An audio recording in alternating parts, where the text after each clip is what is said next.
I know firsthand how much stress can mess with your hormones. Between work, life, and everything else, it's easy to feel completely out of balance. That's where Happy Mammoth comes in. They offer a free 2-minute quiz that can help you uncover the root cause of your hormonal symptoms. It's super easy. Just answer a few questions about what you're going through and where you're at in life. You'll get a personalized recommendation to help balance your hormones and start feeling better. When I took the quiz, it suggested that my body may be overloaded with hormone estrogen and may be struggling to metabolize it. By taking Hormone Harmony, it could help with bloating, anxiety, fatigue, overwhelm, and so much more. With over 40,000 5-star reviews and a bottle selling every 24 seconds, the results speak for themselves. So if you're ready to start feeling like yourself again, head over to happymammoth.com and take their free 2-minute hormone quiz today to find the ultimate answers to your stubborn hormonal issues. And for a limited time, you could also get 15% off your entire first order with our code DATEABLE at checkout. That's happymammoth.com and use the code DATEABLE for 15% off today.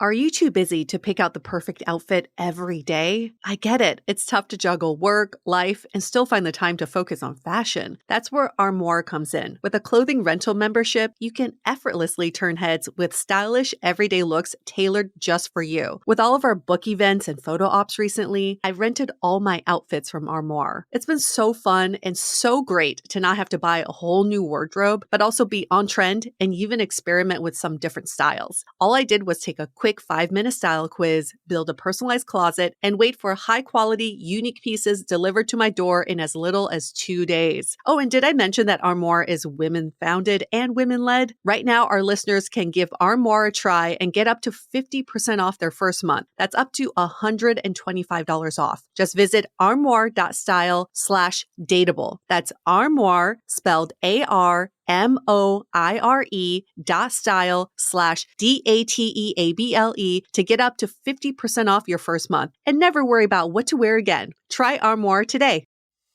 Hi, I'm Yue Xu. And I'm Julie Krafchick. We're active daters turned dating insiders. Here to dive into everything modern dating and relationships. Welcome to Dateable.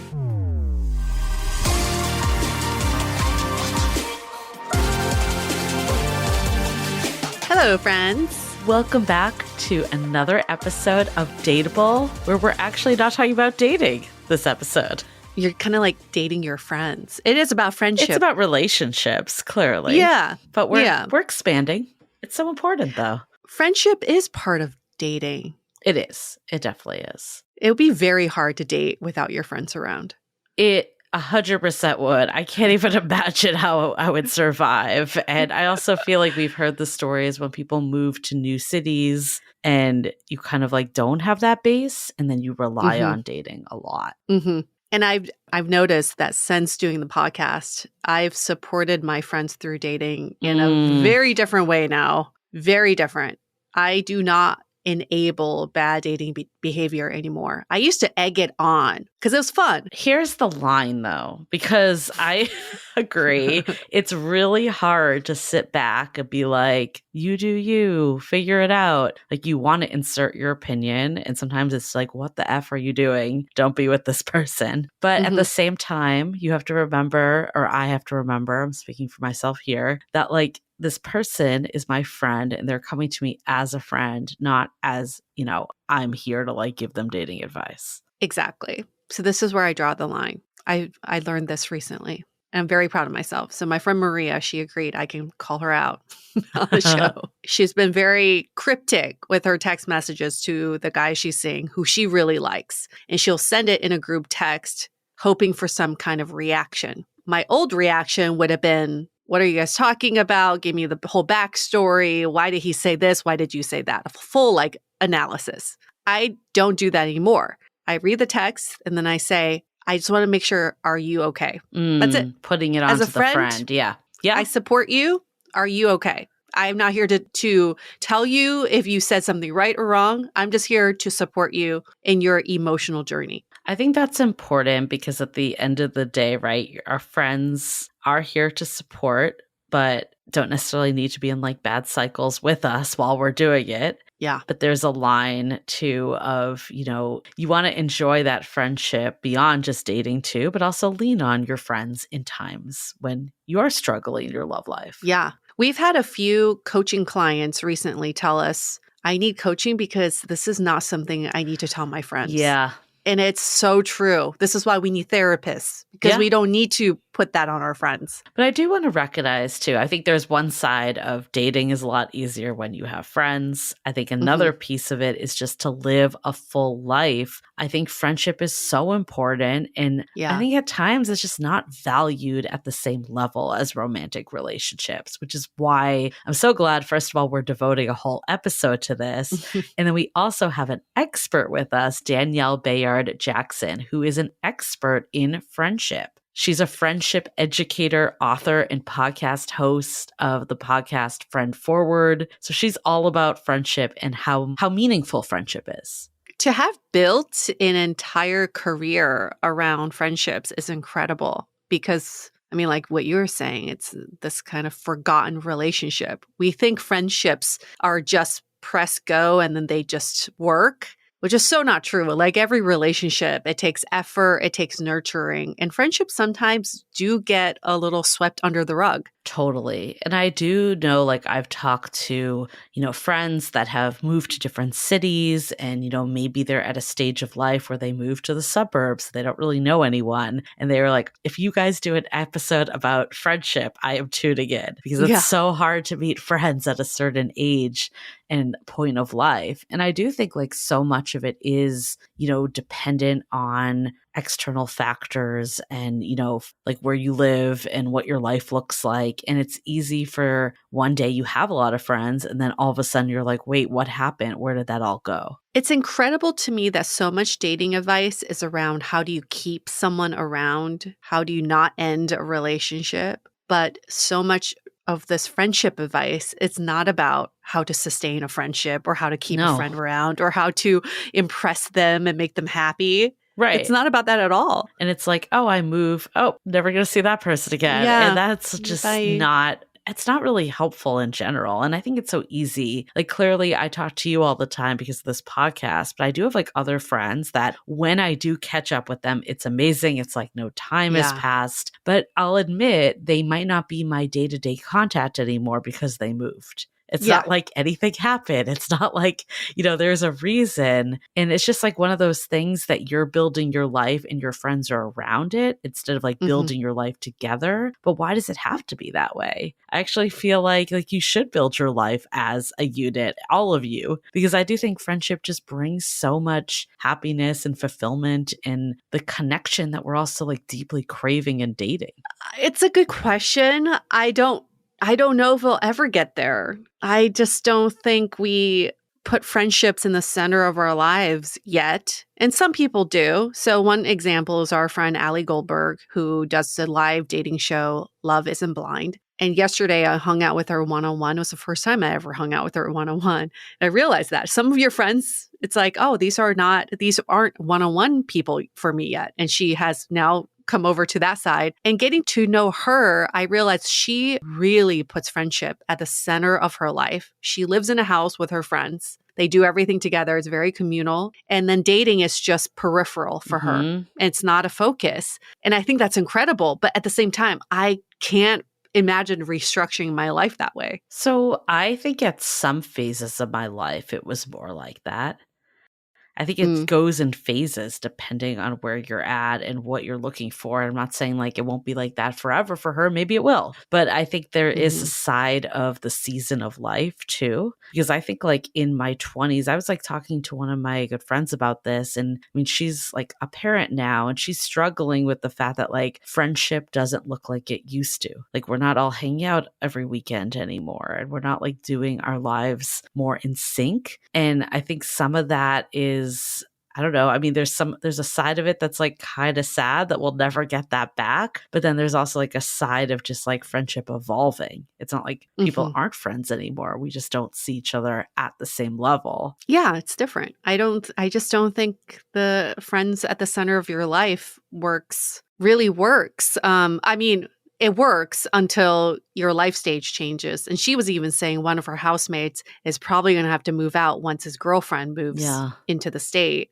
And I think all of them are single at this point. So it works, but people do drop out after they get into relationships. And I think that's a really hard shift too. Like when you're the last single one of your friends, I definitely experienced this, that I feel like I was obviously clearly devastated when I broke up with my ex, but a big piece of it too was it was the year that everyone was getting married and I was breaking up with someone. And it wasn't even like the full blown type of relationship that leads to marriage in retrospect. And I think like there was this feeling of like being left behind, like everyone's starting to move their new lives. But I will say, like, I agree, like it's not like it used to be. But I think I had this fear too when everyone had children. Again, I would never see them again and they would just get swept up. And I don't think that's happened, which makes me happy. Like it's changed. It's different. I don't want to say it's the same, but I'm also different. Like I'm not like looking to like get shit-faced every weekend. So like I think there's a difference all around. It's interesting, like the center of your life, because I don't know, it's hard to say like what's the center of my life. Like I feel like clearly there's a lot of centers and I think friends have always been a center. They have been a constant. They have been important to me. And that continues even though I'm in a relationship, even though a family will be a center. And I think that's like the beauty of friendship is that you can see people in different seasons of their lives. Like I'm like thinking about that even like for my wedding. And I'm like, now everyone knows I have like 10 bridesmaids now. Oh, is it only 10? I thought it was like 500. No, it's actually only It was almost it's 18. only 9 and then you, so 10 only.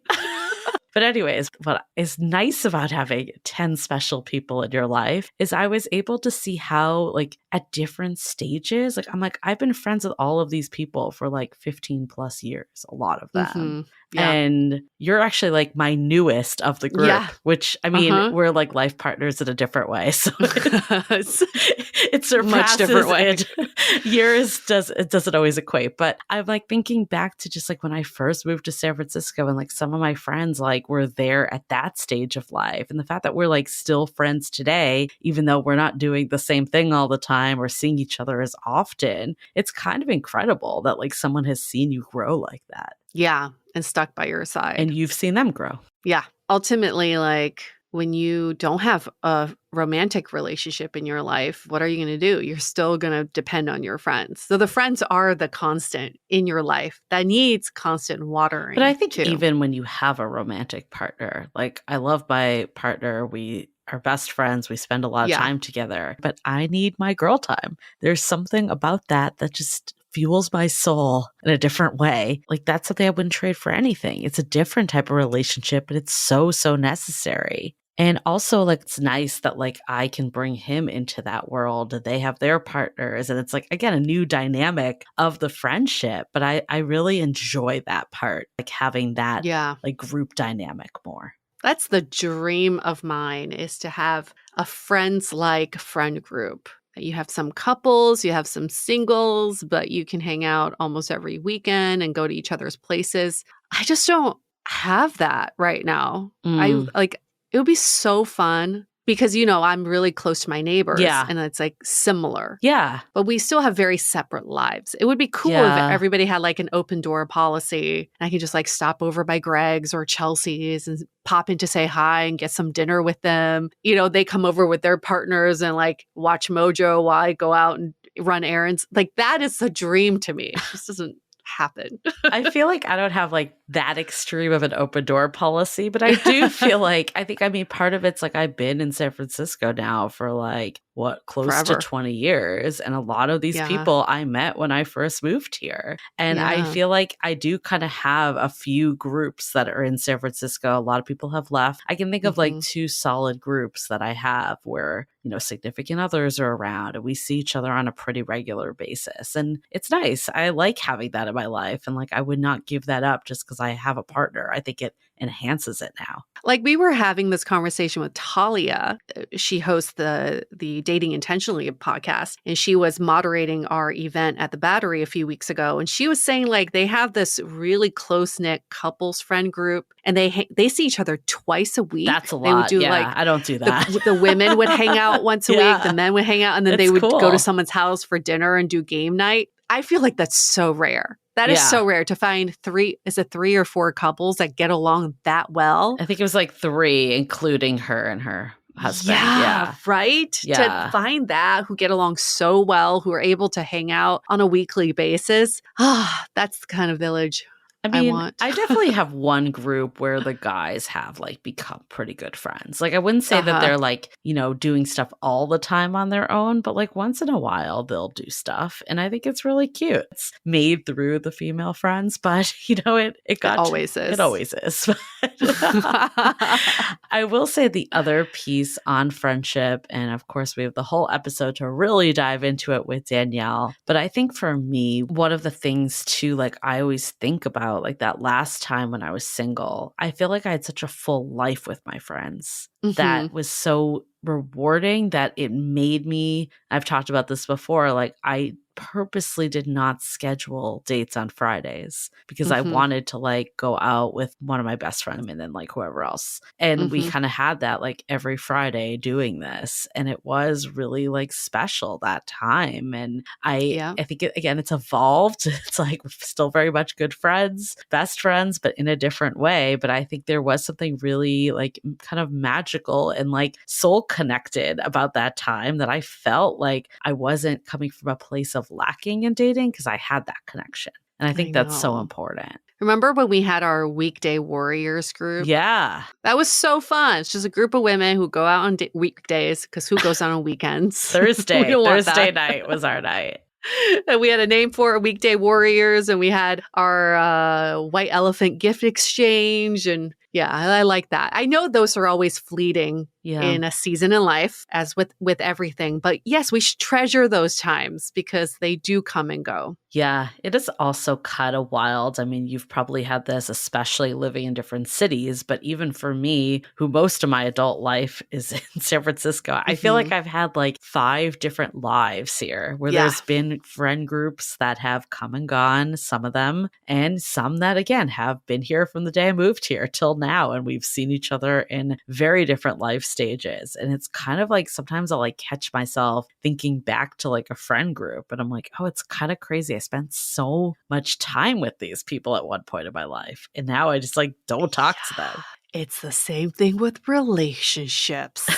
Right? It is. You think about it. But you have the breakup. You don't have the breakup. You don't have the breakup, difference. Yes. But you also spent so much of your time with this person. At one point in time, this was like the most important person in your life. And now you barely remember their name. I mean, like, I can't even, sometimes I try so hard to even remember what it was like to be in a relationship with this previous partner. It's like hard for me to remember, but that was my person during that time. So as you can all see, so many parallels between dating and friendship, but also like, again, we want to celebrate this relationship as a relationship podcast. In addition to dating, it is an important relationship to foster and to remember, even if it's not just in the like supporting role of dating, like there's a role in itself for sure. Mm-hmm.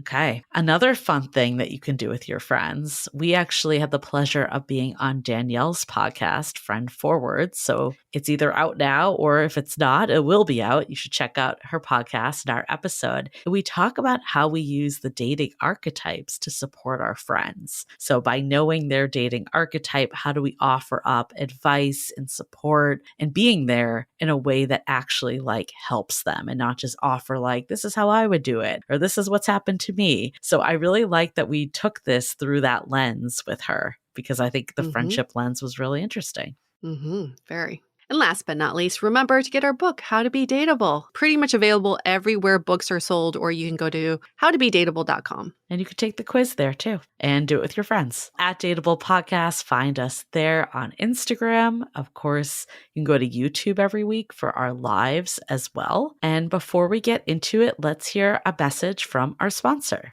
Did you hear the Environmental Protection Agency just banned 2 cancer-causing chemicals? And there's a good chance they're in a ton of your cleaning products, which is why we love Blue Land. They're EPA Safer Choice certified, and they are on a mission to eliminate single-use plastic by reinventing cleaning essentials to be better for you and the planet. In my household, we've completely switched over to Blue Land and could not be happier. Not only do the products give you the same powerful clean you're used to, but they offer refillable cleaning products. It's so much easier to not constantly rebuy and lug around heavy products. The laundry tablets have been an absolute game changer for me because we still do not have laundry in unit. Plus, our clothes come out so fresh and clean, which is why Blue Land is trusted in over 1 million homes, including mine. Blue Land has a special offer for listeners. Right now, get 15% off your first order by going to blueland.com/dateable. You won't want to miss this. Blueland.com/dateable for 15% off. That's blueland.com/dateable to get 15% off.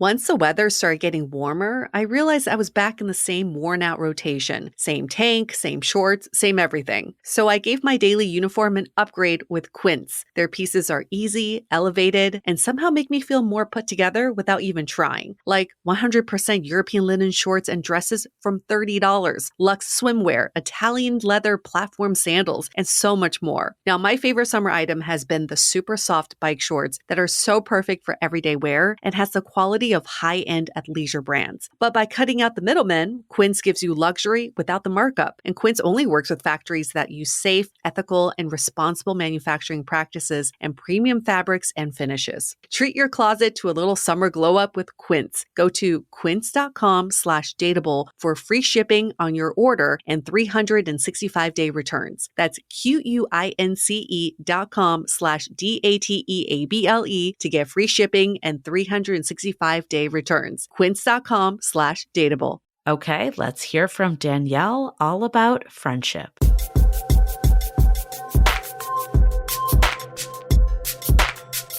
Danielle, welcome to Dateable as we talk about a topic that Julie and I have been wanting to get into for a while. It's friendship, but friendship has everything to do with relationships. So thank you for being on our show. Oh, of course. I'm always thrilled to have this conversation. So I'm so happy to be here. We saw your work and we're just like, okay, this is the perfect person that we're going to dive into because obviously you and I have our friendship and we have our experiences, but it's great to talk to a friendship expert. So we're excited to have you here. Yeah. However, I can be a resource and shed some light because there definitely is a strong relationship between dating and friendship. And so I'm excited to dig into all the things. Why do you think friendship is important? Because there's a hierarchy of relationships and we really covet romantic relationships, and friendships seem to be this, it just happens for you and then you don't have to think about. But why do you think it's important to be intentional about friendships? Well, I mean, for so many reasons, but I think a concise answer is just, there's this 80 plus year study out of Harvard. They were trying to figure out what makes people happy. Like, what's the thing? What's that key magical formula? And they followed people for over 80 years and they found the number one thing that determines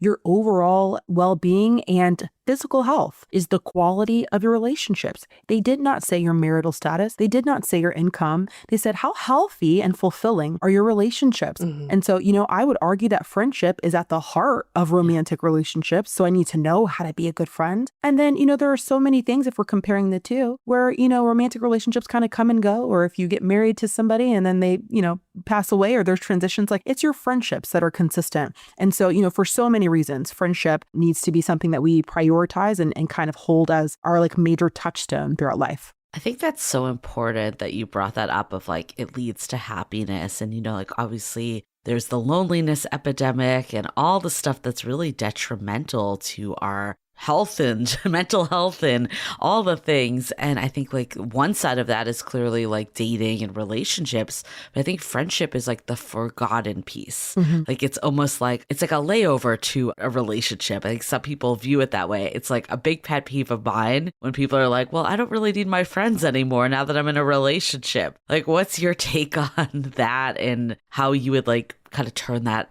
around for people? Yeah, sadly, I've heard that too from a lot of women who say they felt like a placeholder. Yes. And that their friends switched up on them, or that they even use language that lets them know, you're not first, right? In so many words. That's a rough spot to be in. But I'll say that I've seen women who are on the other side. I have plenty of women who come to me and they'll say, I just went through a breakup and realized I have no friends. I have no friendships to jump back into. They totally fell away because I was so absorbed. Now, we could hate on that woman and say like, well, that's what you get for being a male-centered woman. But there are so many things in our social infrastructure and our cultural reverences that make it difficult to be able to sustain, friendships, and I talk about them often, but it's kind of a blend of, you've got people who are praising it, right? You go to different holiday functions with your family and they're like, are you getting married yet? Right. Where's your boyfriend? So you've got this pressure, right? You see your friends being praised for it, right? When she gets engaged, we're like, congratulations. And it makes you feel like, okay, I'm falling behind. I will be seen and validated and a grown-up once I find my person. So there's so much that happens that puts that in our central view. And by extension, that's going to make friendships secondary, and there's a lot of like environmental and cultural things too. But the last thing I'll say is if we maintain the attitude of friendships should be easy, natural, and organic, but I expect that I need to have to learn how to date, and I need to learn how to be a better mother, and I need to learn how to be a boss in the boardroom. But friendship should just be like organic, That's actually not true. They're relationships like everything else. And so it requires us to put some thought, some strategy, intention, and effort to keep them going. But we don't put that intentionality behind friendships. It's just not something we think about. I think the most intentional friendship I have right now is with Julie because we work together. So we've had to really discuss what our ways of relationship are. But I haven't had those discussions with friends. So how do you even broach that subject with your friends? I would advise the woman who's trying to get more serious and intentional and focused on friendship because she hears all the things intellectually about how important it is, but is trying to find a way to like make that match her actual lifestyle. The first thing is you could say that explicitly to the people in your life. You could lead with like, I don't know, I've been getting pretty thoughtful lately and I think I'm going to be a little more intentional about my friendships in the new year. You have permission to say that. I've even found that it helps people to buy in more because you've made it plain. I'm going to be more intentional. I feel like we don't spend as much time together as we really should. Or I'd like to see you more. I love that. Just that. And I mean, I know some people would hear that and think, oh my gosh, that's kind of cringy. Or what if, I'm sorry, if I were on the receiving end of somebody saying that to me, I feel flattered. That you think of me, that you value my company, that you desire more time with me. So the very first step, honestly, sometimes is admitting to ourselves and to others, I want more from this area of my life. And I think I'm going to go after that this year. There's something honorable and very attractive, like platonically attractive about a woman being committed in that way. I love that because I was talking to Yue about this, but it's like a lot of friends have moved, right? The older you get, you start to see people go to different locations, and that obviously changes friendship. But I never do like, I'll always like visit when I'm visiting family, but I never do like an intentional trip to visit my friend or like plan a trip with them. And like, why is that the case? Like, why not? Like, why shouldn't I be doing that? So I love the permission to be like, I'm going to actually make this intentional, and it's not a weird thing to say. It's only bringing me closer. And another thing that I've started to do is that like when something bothers me in a friendship, I think for a while I just would like suppress it because there's all about like couples communication and going to therapy with your partner, but no one ever talks about like dealing with conflict with your friends. And I think usually what happens is you just have those fallouts that you stop being friends. So I've actually been really consciously trying to bring to the surface, like for example, a friend of mine didn't invite me to her daughter's birthday, and she invited like all of her other friends. Mind you, I don't have children. I feels like bad to be left out. And I like said something to her, and she was just like, I didn't think you'd want to come. She's like, it wasn't like a slight or anything like that, but it was a way to have a conversation without getting resentful. Okay. I love that so much. And this is what it's making me think of, as I've been using this word intentional, being more intentional about friendship. a lot of times we do think we associate the image of spending more time with friends. You know, okay, I need to go visit them. I need to call them more. And that's certainly one area of intentionality in friendship. But intention also applies to what you just described. I'm going to be intentional, meaning I'm going to be mindful of how I show up when I'm feeling tension with the friend. I'm going to be better. I'm committing to being intentional. That means I'm aware of something and I want to like think through how I want to approach it differently. That's being intentional. So you saying, I've been intentional around sharing, hey, what happened the other day confused me or didn't feel good, or I didn't know what to make of, you know, the birthday party, you know, help me understand like what's going on. Are we good? You know? And when it comes to conflict in general, specifically women's friendships, but when it comes to conflict in general, it mirrors what I said earlier about, you know, how we don't really anticipate conflict in friendships, but in other contexts we do. Like, you know, you're going to have a performance review at some time, you know, at work, and we're going to sit down and talk about our progress. You know that with your boo, you're going to be like, babe, I'm feeling off. Like, we're not feeling like we have a rhythm right now. What's going on? I don't feel, you know, seen, you know, this week. But in friendship, I don't think many of us would admit it, but many of us do subscribe to the idea that friendship should be easy, natural, and organic. And if there's some kind of tiff that emerges, this is evidence that we're not as compatible as I thought. And I'm not going to say anything because I don't want to be perceived as the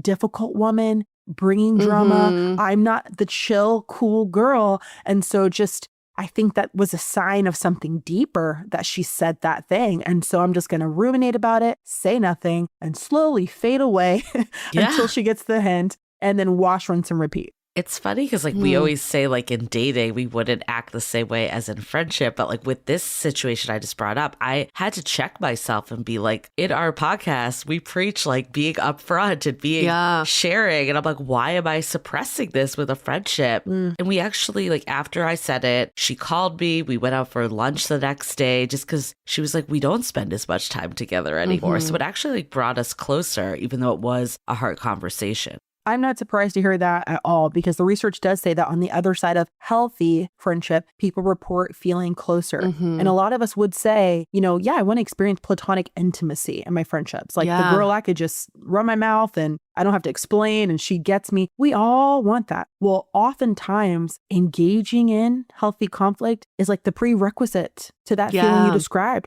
Because think about it, had you said nothing, there's like this tension. And it's way better than building resentment. Like if you didn't say anything to her, Julie, you probably would be resentful of the fact that you weren't invited, you were left out, and you wouldn't have gotten any answers from her. So, I mean, that makes sense. I just think in friendships, here's what I see as the main difference between friendships and romantic relationships. In romantic relationships, your partner doesn't exactly bring in anybody else into your relationship. Yes, they have friends and family, but they're not as prioritized in your relationship. But in friendships, you're dealing with friends who also have families and their kids. And so they do have these characters around that I'm not a big fan of. And sometimes it creates that tension. How do you broach that subject with a friend?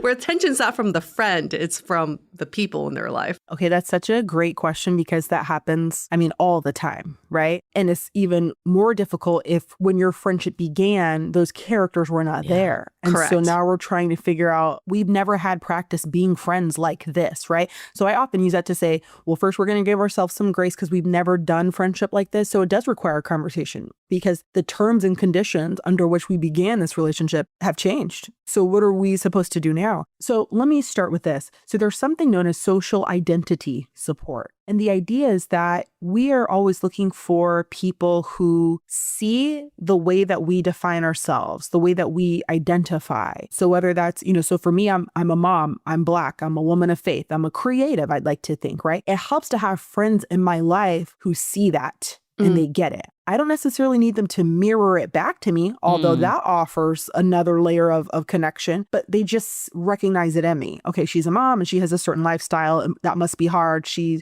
you know, a woman navigating this world as a Black woman. She has certain, I just need you to see it and recognize it, right? And I bring that up to say, as friends, when we see like, okay, this person's married or she's a mom or she has this crazy job schedule that's really hard to connect with her sometimes, I'm going to honor it and I see it and I don't want her to think that I disrespect it or that I am diminishing it. I need her to know I recognize it, I see that in you, and that this is a part of who you are. Also, while I know to accommodate that because I recognize it as various parts of your intersectional identity, I'm also trying to figure out how I can see you and how we can kind of catch a rhythm. And so to say to her like, okay, I want to connect this weekend, but I need just girl time because the tea that I'm sharing with you this weekend, I'm sorry, but baby ears, it's not for them. So can we get Brian to watch the babies? Because I need girl time for the tea, right? So what I'm doing here is I'm positioning it as an invitation instead of an accusation. Like, I don't see you anymore, or like, I don't know. It's, I need time with you, but I also recognize like you've got this other thing, this other person to care for. Can your mom watch him? Or do you want to hang out just like all together first and then we go for like an hour to grab a cocktail? Like, what do you want to do? But I'm telling you with a smile on my face, I miss my friend. Yeah. And hopefully we're sharing this with reasonable people who could say, oh, you're so right. Let me think through the plans. Let me coordinate. You're so right. We need one-on-one time. You know, so hopefully sometimes making it clear to a friend, there are some barriers to us connecting. I miss you. I want more. We haven't tried this, while also acknowledging the demands and their lifestyle. It's always going to be that harmony, that dance, that blend of balancing our togetherness with our independence. And as long as we're communicative, I think it can be done. Brilliant. I just love the way you put that. Yeah. It's so much more inviting. And I think one of the things I've learned too is that like, it's hard the older you get to, you just become at different life stages. I feel like in your 20s, everyone was kind of on the same page, had relatively similar jobs. And like, I mean, not all the time, but like for the most part, there was like a relatively like similar lifestyle that we were living. Your friends were so ingrained in your life. Like those were my like go-to people. And I saw them like every week at least, sometimes even multiple times a week. And then as the years went on, it's not that I'm not friends with them. I absolutely am, but just life has changed. You know, people have families. I have a partner, like, you know, it's just like things have evolved. And one of the things I've noticed though is that like, I think I made some assumptions like, oh, my friends with kids don't have time anymore. They don't need to hang out with me or whatever. And like, they're feeling like, I feel isolated. Like I feel like I've like missing my friendships. So like being able to not make those assumptions and just have conversations and say it the way you did, I think is so important. Yeah. Oh yeah. And I'm sure we've all heard so much of that language and content around, you know, assumptions and things like that. But I see women do it a lot and oftentimes for noble reasons. So I don't invite my friend to the trip because, you know, I know she just lost her job. So I don't want to make her uncomfortable. Right. So I'm not going to ask her. Or, you know, we're not going to call her about that thing because she's so busy. I'm not going to do that to her. I'm not going to add that to her plate. So I'm not going to call because I don't want to interrupt. You know, so I often see us determine what we will or will not do based on what we assume she's got going on, and often for noble reasons. But to your point, there's a lot of times where we're assessing that incorrectly. Yeah, kind of like your friend's situation, not inviting you to her kid's birthday party. Like maybe she assumed you didn't want to be around kids. Yeah, I mean, she said that. She was like, oh, another friend told me that. And I was like, but I'm not him. You know, like we have different takes on it. I think something else I've noticed, like we kind of talked about like the situation when you get in a relationship and you abandon your friends. And like for me, that was like, I think because I was single for so long and I hated when that happened. Yeah. That was like a conscious effort. And plus, like I value my friendships. Just because you have a relationship doesn't like devalue relationships you've built for like 10 to 20 years in some cases. So I have a lot of thoughts on that. But I think one thing that surprised me was at the time when I met my partner, like one of my best friends, like we spent a lot of time together before I met him. And she was still single when I met him. And I felt like she wasn't around as much. And like she definitely hung out with him. They get along really well. So it's not like that. But when I like said something to her, she was like, oh, like I'm trying to like go out and meet people and like, you know, do the single life. Like I don't want to just hang out with a couple all the time. And I got that. I'm like, I hear you. But it also was like, oh, this kind of sucks too, because now I'm like not like losing a friend, but like it's different. Yeah, you know, I hear people often talk about like ambiguous grief, you know, and which I'm starting to learn a lot about. But, you know, when you're losing a person and they didn't die, but you're losing something. And, you know, it's very possible to stay friends, but a part of us is kind of grieving how we were friends from 2017 to 2022. And that is never going to exist again. And that's not meant to be cynical or negative, but because the conditions have changed. Yeah. And I think with this friend, like we were able to talk it out. We were still like best friends. So Oh, it's good. like not like a thing. And, you know, now she has a partner. So it's like all evolved in now all four of us hang out. And it's like, I think I've seen that happen a lot. Like things bounce back later too. So sometimes like there's been times I felt like not as close to certain friends. And then like a couple years later, I do feel close again because maybe I'm more aligned like where they are. Yeah. What are your thoughts on that, weaving in and out of friendships? Because I mean, I think about like I was a maid of honor for someone who I don't really see much anymore. I mean, we're still friends, but we're definitely not as close as we used to be. Is that just a normal way of friendship, or we should keep those friendships as close as possible throughout every stage in life? So first of all, this is going to seem random, but it connects. I have been encouraging people to position themselves for more intergenerational friendships.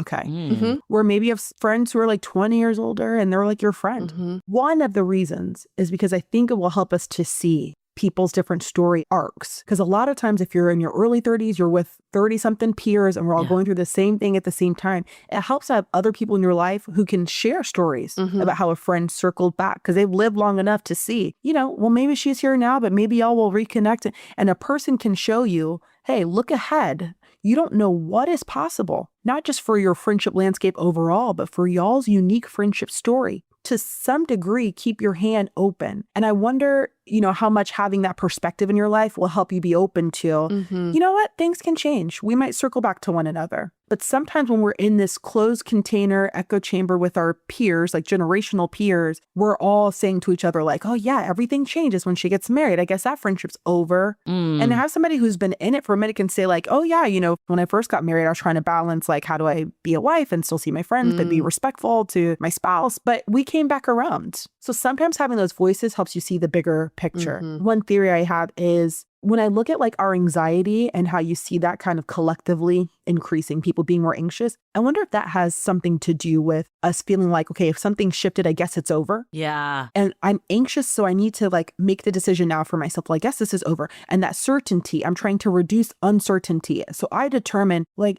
I guess this is what it is. And I'm on TikTok and I'm watching videos of people tell similar stories of like, oh, my friend's so fake. She got married and now I don't see her for, and I'm like, yes, exactly. I'm digesting this content. I'm anxious. And so I just tell myself, I guess it's over, because that's a heck of a lot more clearly defined than saying, okay, this is a weird season of our friendship. Maybe we'll circle back. In the meantime, I'm going to let her know I miss her. Or, hey, I'm dealing with a lot. I know I just got partnered and I know we don't see each other the way we normally do, but can we commit to like every other Friday being our day? It's just something that just kind of puts it all on the table. So she knows you're valued. Yes, there is a shift. I see things are not like they used to be, but I'm open to being here as things kind of ebb and flow. I'm curious, Danielle, like, have you seen, because I feel like I'm thinking back to like any friend breakup I've had and they've kind of just like faded. Yeah. There wasn't like a big fight. There wasn't like a breakup like in romantic relationships. From your research, like, do you feel like that's the norm, or have you seen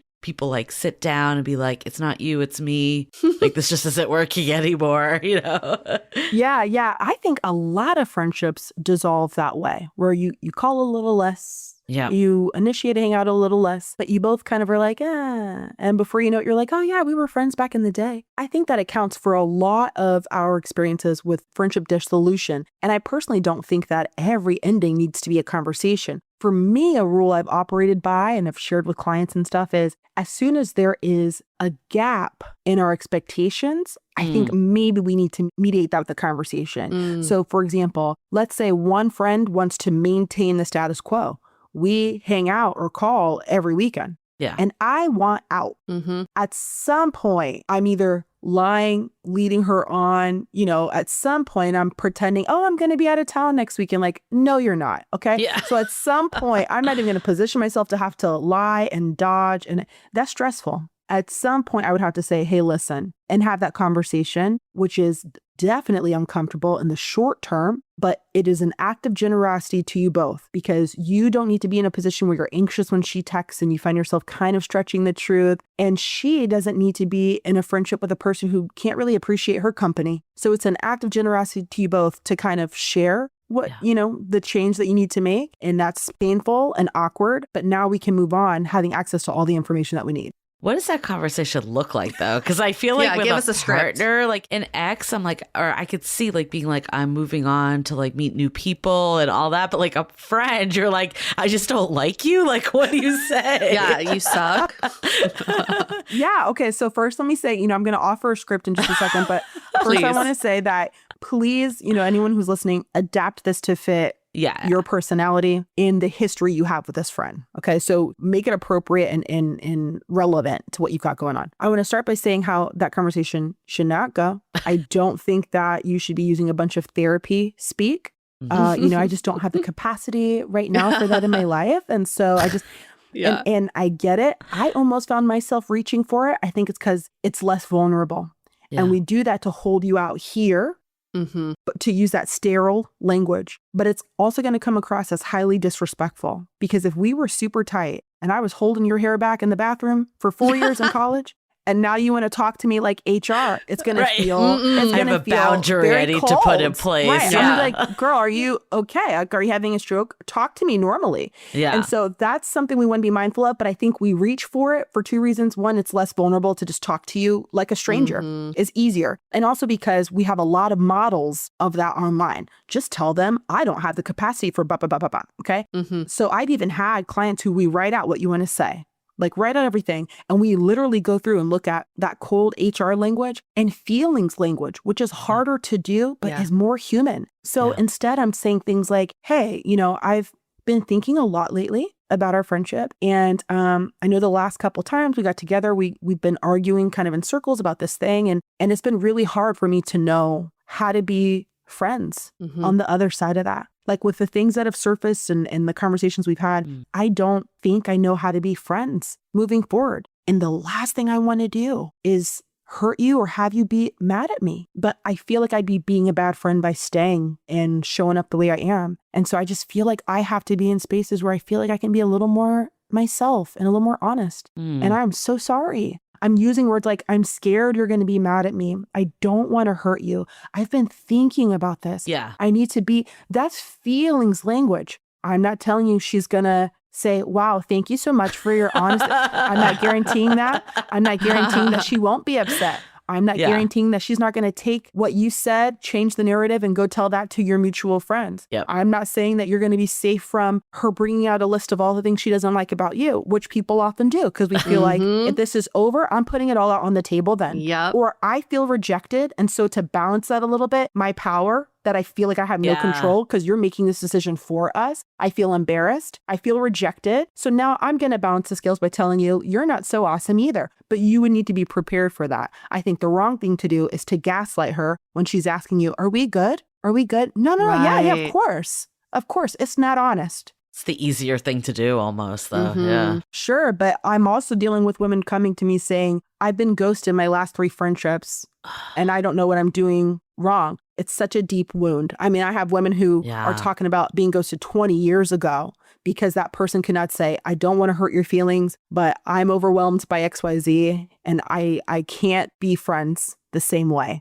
And at least she would know. So it's kind of tricky, but sometimes necessary. I want to dive into this even more, but before we do, let's take a quick break to hear from our partners. Does it feel like most healthy snacks just taste so bland? Well, I think I may have found the perfect healthy snack. Washington Red Raspberries. They're a clean, simple, and seriously delicious way to add more nutrients to your day. So get this, they're American grown, picked at peak ripeness, and frozen within hours to lock in nutrients like fiber, antioxidants, and vitamin C. And I love to toss them in a smoothie or a yogurt for breakfast or eat them as a healthy treat throughout the day. Grown with care by American farmers in Washington state, frozen Washington Red Raspberries are one of the best kept secrets in the freezer aisle. Make sure to always check the label for American grown frozen raspberries. Want to discover new ways to use American frozen red raspberries and get more details on where you can grab a bag of these delicious berries? Go to redraz.org. That's redrazz.org. You'll find recipes, healthy tips, retail locations, and everything you need to make frozen Washington Red Raspberries a regular part of your routine. Do you find that you sleep better when it's a bit cooler? I certainly do, and as the weather is getting warmer, this is top of mind because I run hot, especially when I sleep. So hot sleepers, listen up, this one is for you. You probably know Avocado Green Mattress for their certified organic mattresses, but did you know they also make unbelievably breathable, natural bedding? Avocado sheets and duvet inserts help regulate temperature so you sleep cool, dry, and comfortable all night long. And that's because organic sleeps cooler than cheaper synthetic alternatives. Their products definitely keep me cool, comfy, and sleeping soundly all night long. Now is the perfect time to refresh your bedroom as we head into summer. And not to mention, there is easy financing options with Affirm to make your purchase more accessible. Head to avocadomattress.com today to save 10% on all bedding and 50% on clearance bedding. Avocado, dream better. And we laugh at this. I mean,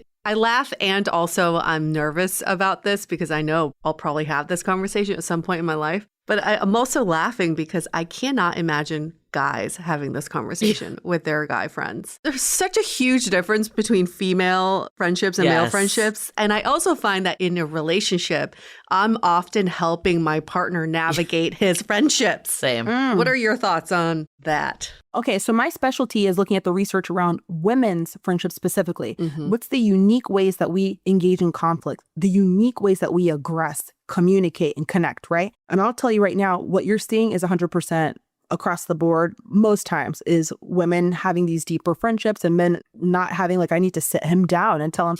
There's a couple reasons for that. Oh my God, there's a couple reasons. The first is the research tells us that women tend to integrate their friends into their lives to the degree of a sibling, men to the degree of a cousin. So you are my sister, okay? So just ghosting you and not talking to you doesn't feel congruent to how significant a role you play in my life.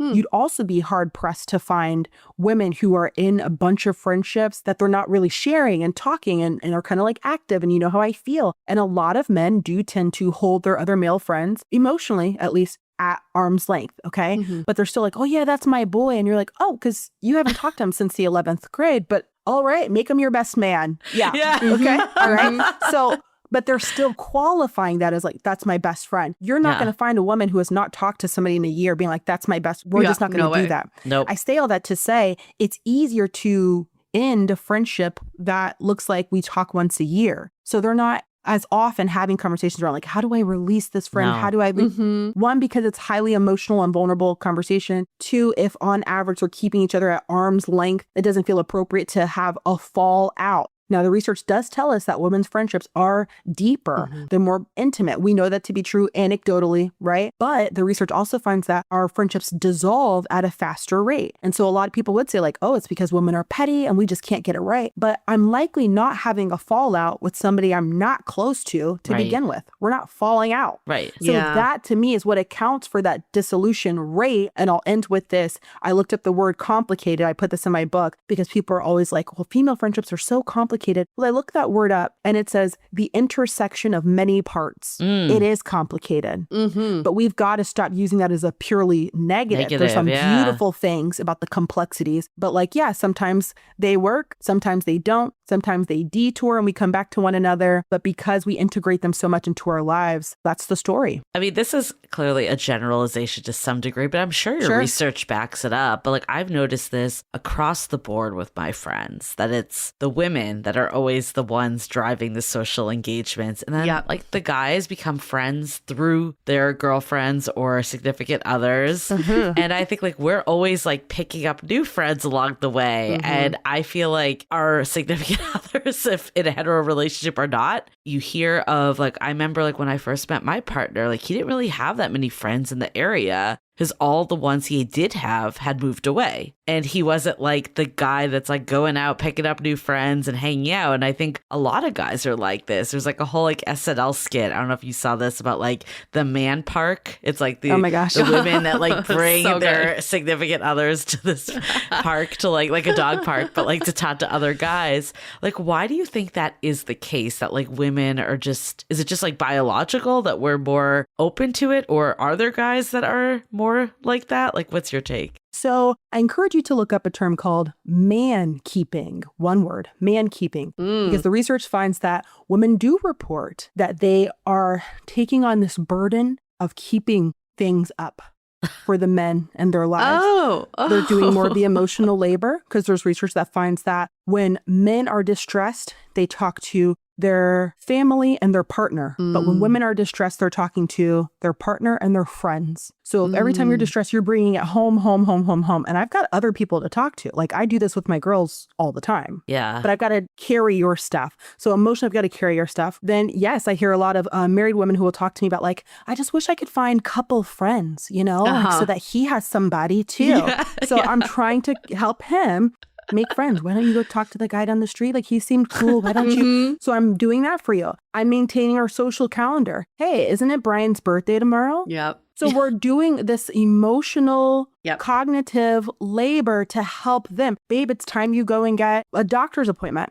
So you think it's time for you to get that checked out? There's so much keeping up for these adult men. Many women report, but it's an added stressor for women. And I once talked to a male psychologist for my podcast, and he was saying he gets very on high alert when he's dealing with male clients who are newly divorced because the woman, while we know we tend to be like devastated, okay, but we've got friends. We've got a place to land. Yeah. So when I leave his life, where does he go? You haven't been talking to your friends. You don't feel comfortable talking about how hurt you are. And they're often alone. Who's helping me coordinate all these things? So, you know, I don't know if there's men listening, and I'm definitely not saying that these people are incapable or incompetent, but I'm saying that socially, a lot of times there's this work behind the scenes, this maintenance that's being done that maybe they're not realizing. And when that support goes away, confronted with their lack of community. Oh my God. I did this rafting trip with my partner and like some of our couple friends. And he was like, kind of like annoyed at me that I wasn't like there to like blow up the raft. And I'm not like saying this is like tit for tat, but I was like, you don't realize the amount of labor I've done to coordinate this whole trip. And he was like, I'm like on the phone, like talking, trying to like, you know, get these people into parking spots. And he was like, you're right, I don't. And like that actually is very stressful to me. And I'm glad that you're doing that. And I will take this raft and do it.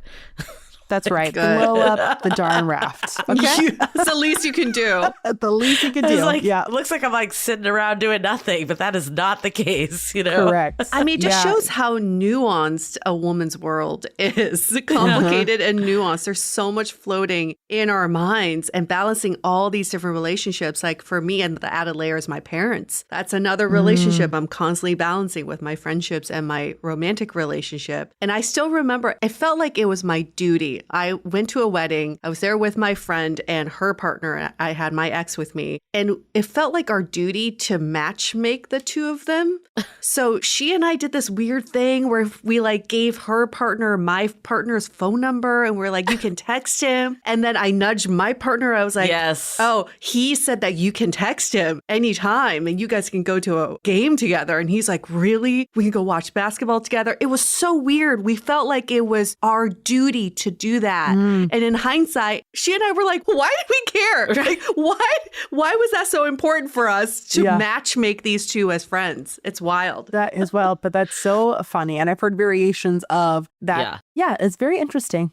Okay, for men and women, what about if you find yourself in a place that you don't really have a lot of friends? Whether that's, you know, you just haven't maintained these friendships or you move to a new city and you don't know anyone. Because we see people dive into dating. Yeah. Move to a new city. I'm just going to start dating to like fill that void. But that's never the best place in our opinions. I'm curious what your take is because like we find that, you know, one, no one wants to be like the tour guide to the new person that just moved to the city if you are looking for a long-term relationship, but also like dating can be so draining and challenging. And if you're missing like the friendship connection, that feels like you're putting a lot of weight onto dating. That's like almost like unfair to the people you're dating. Oh yeah, that's good. I never really thought about that because I'm so in the friendship lane. And that's why I love that we're having this conversation. But that is interesting how people would throw themselves into romantic relationships or pursuits to offset having no community elsewhere, which I'm sure is not healthy,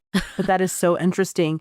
Yeah, if a person finds himself in a season of friendlessness, I just did a video on this because there's a study that does show that there's a stigma around saying that you don't have any friends. And so sometimes it's a cycle because since you feel embarrassed of that, then you don't go pursue friendships because then people, so it's a whole thing. First, I want to validate for people who are there right now because it's a season. There's so many things that are happening that might put you in that place. To your point about you went to a new city. And I often have people who are like, well, I have friends long distance back home, and it's like, that's great. Right. You also probably need people that you could like share experiences with in real time, right? Mm-hmm. Or I've seen women come out of romantic relationships and like I said, say, wow, I haven't been maintaining like my community. I don't have anyone. If you have simply adopted new lifestyles or worldviews, you might find that you at once did have a lot of friends, but they were all built around those circumstances. And you don't want those circumstances for your life anymore. Whether that's sobriety. I've seen a lot of people say, I stopped drinking and lost all of my friends.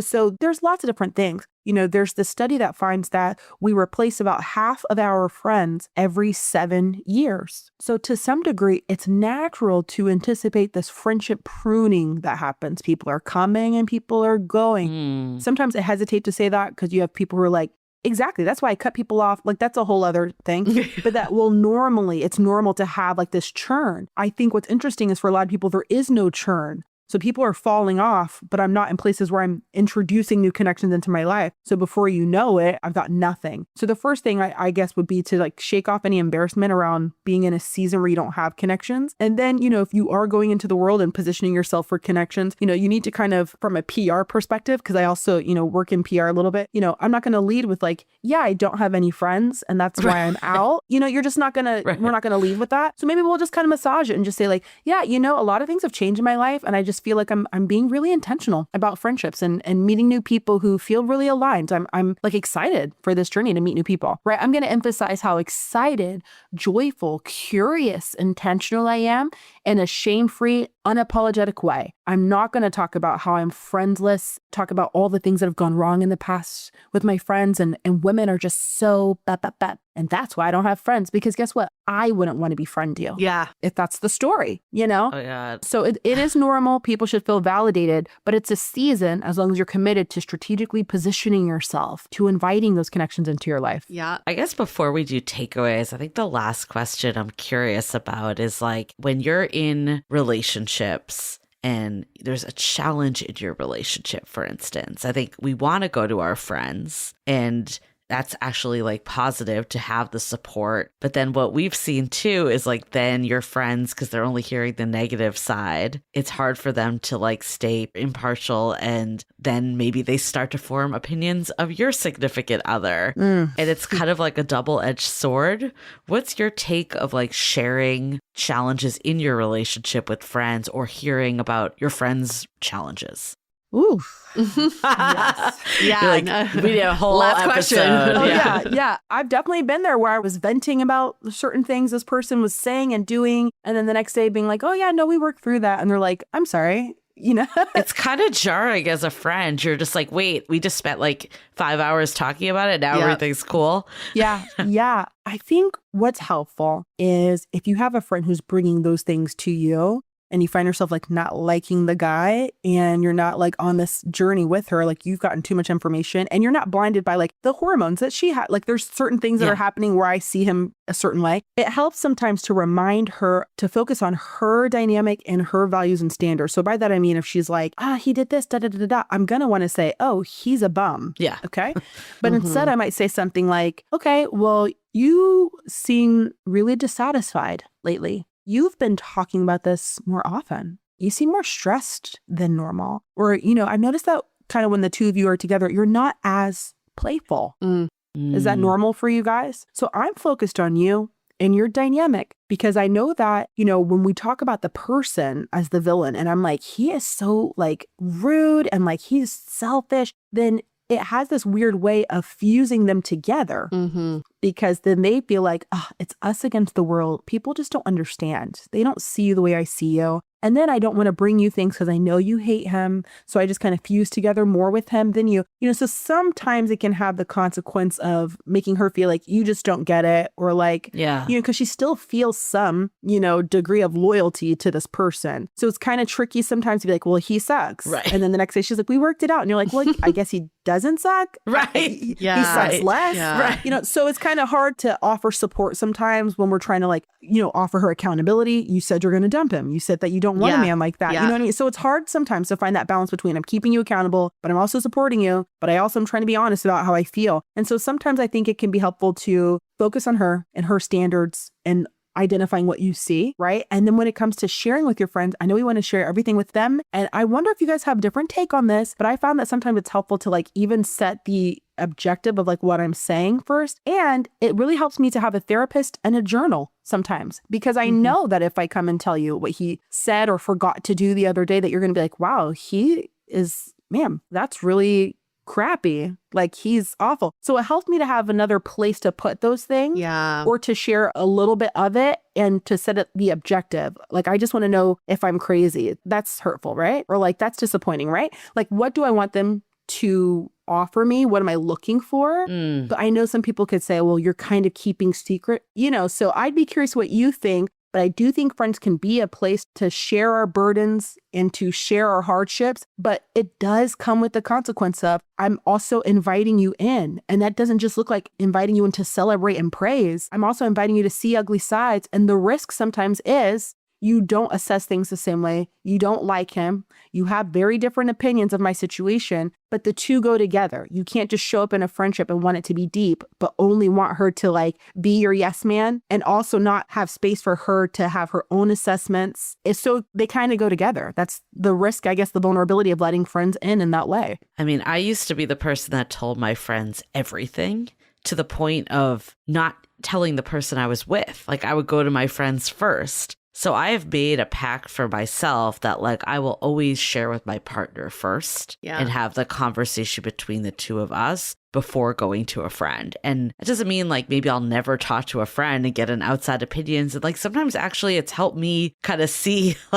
a more positive side too. So I don't think it's I never will talk to my friends about anything, but I never want to be in a position where they're like, well, have you talked to him first? And I'm like, no, not yet. I need that to be number one, first and foremost. And then I agree. There's been some things that, if someone's been through a similar situation and I know that, and they can offer me insight to move me forward. Maybe it's what is my intention too? Is it just to bitch about someone? Is it to actually move in a positive direction? Or there's been certain situations that I'm actually none of my friends actually have been in this situation. They're not going to really know what to tell me. I'm just going to have a therapist that I'm talking to on this. Yeah. Go to a professional. Yeah. It is kind of that balance of, okay, what's shareable, what's not. And then, I know sometimes a friend is trying to be diplomatic and she's just got to say he's awful and need to run. And at some point, again, that communication part, the last thing I want is for you to think I'm hating on you or not being supportive, but it's really, really hard for me to get excited about you sharing things with me about him after you told me that he's cheated for the third time. Yeah. Right. And I see how sad you are. Right. You're making it very hard for me to try to be positive. And I call that telegraphing your dilemma. Sometimes when you feel stuck, communicating out of your mouth the two things you're internally conflicted about. Hey, on one hand, I really want to be happy for you. I love that you are so excited about him and I want you to be joyful.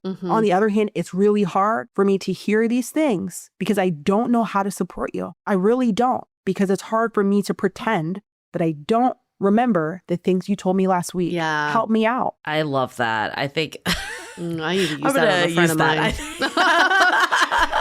I think though in general, I was I'm just going to break up with her instead. It's just easier easier for me to never talk to her again. That's the avoidant coming out. I think though that is my takeaway from all of this too. I love what you said about the word complicated. And I think we mistake easy for good, but complicated is where the depth happens. And, it's like dating too. It's if you're always just on the surface and you're never going in with someone, relationships are hard because you've built so much depth. And our friendships are relationships, and we need to look at it the same way and not be afraid to have the conversations that we would with a significant other in a healthy way, whether that's going from just, friend breakups or even just conflict that arises. That's like a kind of a thing that could be a misunderstanding. I think the gamut is wide, but not being able to afraid to hold back is so important. And just what you said, I think sticks with me. I love just the framing of like, this is what I miss, and coming from like a positive place of like, I value you and I want more of this in my life. Not like, oh, you've given me less. Like we always see people kind of pull back on like, oh, it used to be this way and now it's not. So my expectations are off in that sense, and that feels jarring. But it's like, how do we reset our expectations of different phases of life and then be able to like say when things that you want more of stuff in a way that's inviting? Yeah, I'm glad that stuck with you. I think it's something that helps to carry me through personally. I can't look at these studies and all these things and not have my own life influenced or changed by this new information.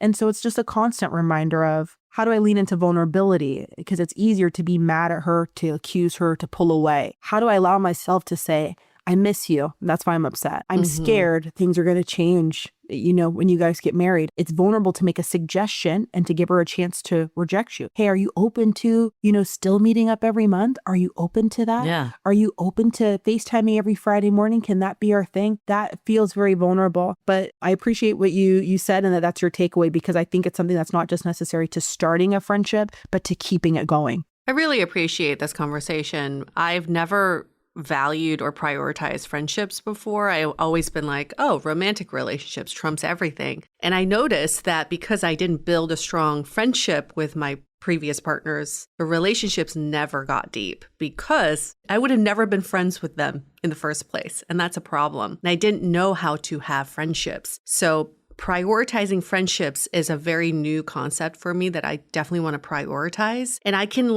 envision what my future romantic relationship looks like. I haven't taken the time to envision what a future friendship would look like. What would that ideal culture be like in our friendship? And I'm going to take some time to do that and be more intentional about it and really put it at the top of my list, because that's really exciting that you can create the support system where you can be in each other's lives in so many different dimensions. So it's beautiful that we're talking about it. And I really appreciate you sharing all of your research and expertise with us. If people want to learn more about you, where can they go? First, let me say I'm so grateful to have you all allow me to lend my voice to this conversation. I'm excited to see more public discourse around friendship, how to make them, how to keep them, and the impact it has on our wellness. I'm so thrilled for that conversation, and I know a lot of people are having it, so I don't take it for granted that you thought of me specifically to come and talk through this with you. And I appreciate you all being so thoughtful in your questions and talking about friendship at the intersection of dating, because there's a lot of overlap. For us, everything lives at betterfemalefriendships.com. And it's just a place where we want to share research-based insights to help women experience more satisfaction in their friendship landscape. Love it. And we will link in the show notes as well. Thank you, Danielle. If our listeners have to take away one thing from this conversation, what would it be? The one thing I would want your listeners to take away from this is how much is available to them on their friendship landscape. You want more friends? That's available to you. You want to go deeper? That's available to you. You're curious around what life looks like on the other side of a friendship that's not working out. You're scared about what that looks like. There's so much more available to you. And so I just hope that people can maintain trust, optimism, a sense of agency, because there's so much more life to live and there's so much that's possible, and you're never too old or stuck in your ways to be able to really enjoy all that friendship can afford you. Love that. Beautiful. Okay, thank you so much, Danielle. We're going to wrap up this episode. Stay dateable.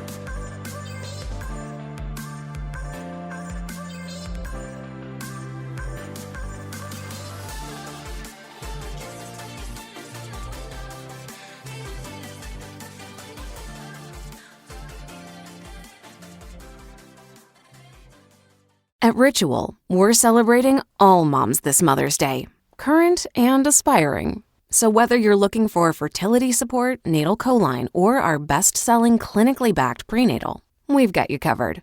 Find your Ritual Go to ritual.com/podcast and for a limited time, get 40% off your first month. These statements have not been evaluated by the Food and Drug Administration. This product is not intended to diagnose, treat, cure, or prevent any disease. Based on net sales from industry data, including Nielsen IQ, Stackline, and Numerator as of Q4 2024 and top 5 products.